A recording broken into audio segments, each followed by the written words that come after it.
Okay guys, so it's about time for me to go ahead and try to wrap up the whole Curado versus Tatula battles. And in the past I've kind of separated these battles out to the Curado K versus the Type R, which are the more all-around general purpose workhorse versions of the Curado and Tatula. And then of course I made separate videos for the Finesse versions of these reels, the Curado 70 and the Tatula SV. So what I've decided to do to kind of speed things up, I'm going to combine this next test into one big 4-way shootout, but we're gonna make some big changes here. So the main change is that we are going to be removing this reel here, the CT Type R, because this has long been discontinued and is no longer for sale. We're going to go ahead and put the Tatula 100, the new one, in its place to battle up against the Curado K. And the reason I'm doing this, of course the CT Type R is discontinued is one reason, but the other reason is that I believe, I have a gut feeling that the reel that the Tatula 100 was going up against, the CITICA I, is probably going to be either replaced or discontinued this coming iCast. And the fact that these two reels are probably due for replacing or updating at iCast as well. So yeah, that's the main reason why I'm going to replace the Type R with the regular Tatula 100. Okay, so in this round we are going to be throwing a pretty light lure, the 1/4 ounce Squarebill. And in case you guys forgot, in the standardized testing we're going to be using a 6'9" medium heavy Okuma TCS Scott Martin rod. In fact, here's the rod right here, and this has got a lure rating of 1/8 of an ounce to 3/4 of an ounce. So this is kind of a really thin rod for a medium heavy. Feels more like a medium to me, but it's got a moderate fast action according to Okuma. And I think this is a perfect rod for throwing around little square bills. So we're gonna spool them up with 10-pound mono, get out on the field and see what's what.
Okay guys, so back from the field, and I just realized that not only is this a Curado versus Tatula shootout, but it's also a Tatula versus Tatula and Curado versus Curado shootout.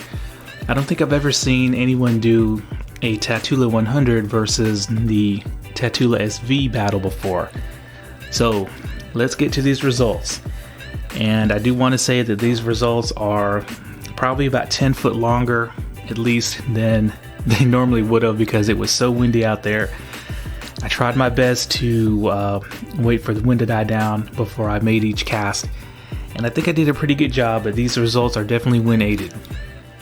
Alright, so that being said, let's get to the Curado 70 versus the Fanboy Favorite. And no surprise here, the Fanboy Favorite loses again with an average of 118.85 feet, while the Curado 70 easily beat it with an average of 135.5 feet.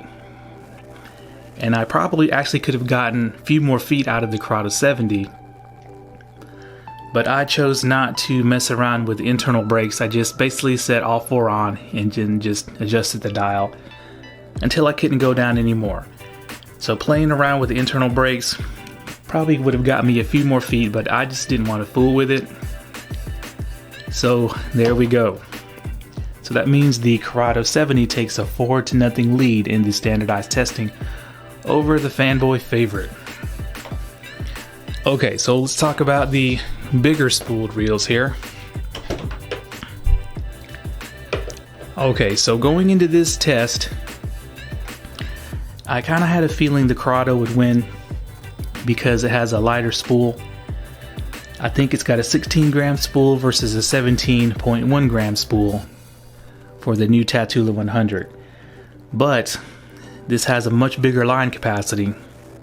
So when filled with line, the Tatula 100 spool actually is almost 1.5 grams lighter than the Curado K. But that still didn't help it, as it averaged 126.21 feet, while the Curado K averaged 130.65 feet, which is kind of a shocker considering how heavy the spool is. But this is a really free casting reel, not quite as free casting as that Curado 70. That Curado 70's got a super fast spool, bordering on uncontrollable sometimes. But yeah, just centrifugal brakes are superior to magnetic. And Fanboy's triggered. Okay, so that means that the new Tatula 100 beats out the Fanboy Favorite Tatula SV. So the SV takes yet another loss. And I'm starting to realize this is probably one of the most overhyped reels in recent memory. Okay, so with that being said, once again, these distances are longer than probably normal conditions would allow. The $699 reels that I tested barely broke 100 feet, even for the mighty CASITAS. But that was done in winter. It was really cold, while today was around 80 degrees and super windy. So yeah, but we gotta roll with it. So the next thing we gotta do is do the 3/4 ounce topwater battle. And then these reels are gonna be done with the standardized testing.